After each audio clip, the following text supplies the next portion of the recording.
That's right, the title of this video is 100% true. My Corvette Z06 is currently broken, and it is the only problem that's been happening to this thing in my entire ownership of it, even after I've modified it to make over 700 horsepower, 640 to the rear wheels. And this one stupid thing just keeps happening. So in today's video, we're gonna fix it. And it's not catastrophic, but I was driving around and you know what? Let's just cut to the clip of what happened. Okay, so high RPM, 11.4. Still high RPM. Now I'm gonna bog it down. Let's go down a couple gears. Coming right back up. Downshift. Downshift. Hell. And I'm gonna come to a stop now. Clutch in. Popping back up. Doesn't want to go back into the 14 range, but it is going to the 13 range, which is still okay. There we go. Oh, please start. Yes! Please charge, please charge. Come on, come on, come on, come on. Oh boy. Let's go. Battery voltage. Okay, 13.5. I know you can't read. There we go. Good enough for now. The alternator, literally the only problem that this car has given me, and it's been making 640 rear wheel horsepower its entire life that I've owned it. So I've gone through, I think, 3 or 4 alternators. Once I took it to the track when I got it after all the modifications. It needed one at the track, so long story, anyways. Then I had to get another one in 2022, and then that one was also instantly a warranty replacement because I think I needed a new one within a week or possibly a month. And these were all AC Delco OE units because I've always been told just get the OE ones, especially for these GMs. I believe they're made by Valeo or Valeo, at least that's the sticker that I've seen on them. And they're approximately $300 to $500, depending on where you get it, Canadian or US dollars.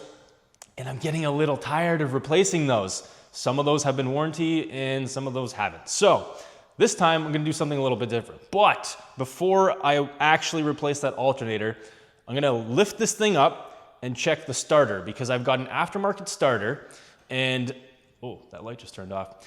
And the aftermarket starter is a high torque starter because I had a heat soak problem because the starter is located underneath the long tube headers, which makes sense. So let's get this thing up in the air and just do a quick inspection before we replace the alternator.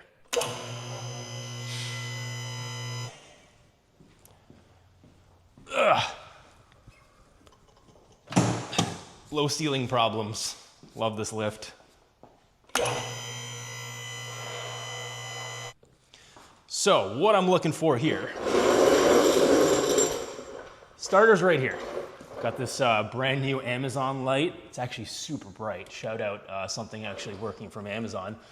So the starter's right here. I don't see anything loose or burned up or anything like that. So the starter does not seem to be the problem because I have seen people mention that these starters and location of these headers and everything can potentially melt some wiring, and luckily melted wiring is not my problem.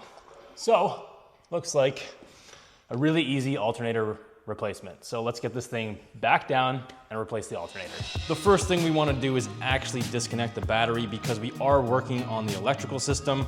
So I've disconnected my battery tender and now I'm just going to disconnect the negative terminal. Now replacing the alternator on this car is actually really easy. It is genuinely about a 10-minute job even if you've never done it before thanks to that nice top mount location. All you need is a breaker bar with a 15 mil socket to loosen up that tensioner, take the belt off. There's 2 bolts holding this thing in, really easy to take out. And then there's 1 plug on the back as well as 1 connector on top. I also had an extra grounding wire, which has actually solved my service charging warning system problem. As you can see, it was super easy to take that alternator out. Now, the replacement alternator that I'm going with, it is not an AC Delco, it's not a Valeo. It is a Napa brand one, a remanufactured one, because they offer a lifetime warranty. So I am going to use this lifetime warranty to its fullest. If I have to replace one every year, I have to replace one every year. So let's head over to Ivan's Auto Service because he actually ordered me the replacement one because he uses the same one in his C6 Z06 without any issues. So let's hope that I'm not gonna have any issues either because I think it actually outputs even more amps than the one that I had in here. So let's head over to Ivan's and then back in here to install it. All right, so Ivan has ordered me this Napa alternator, which is a remanufactured unit. Reman. Okay, but you trust these reman units and they have lifetime warranty. Lifetime warranty on it, yeah. And so actually the exact same one that went in my car because my Perfect. car did the exact same thing. Okay, yeah, so alternators with these damn Z06s. So here's my old one.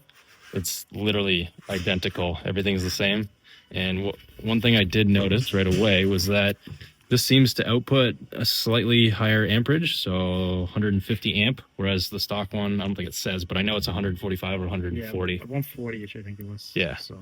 Okay, well, thank you, Ivan. Yeah, no worries. Time to use this lifetime warranty. Yeah, put it to work. Yeah, shout out Napa. So now that the new one's in, and yes, I thought I recorded it, but I didn't actually hit record. Sorry about that, but it's the exact same process as you saw in the beginning of the video to remove it. Just literally do the same thing in reverse. Want me to play the clip in reverse? Probably not. Do it yourself. It's really, really easy. So let's fire this thing up and see what happens. All right, that's it. We're done. Placed my little grounding wire down in there, zip tied across to there, and new alternator's in. First fire up, legit on camera. Let's go. Okay. Battery voltage. What do we got? What do we got?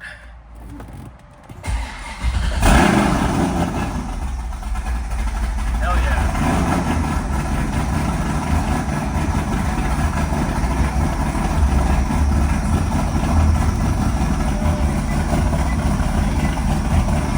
Perfect.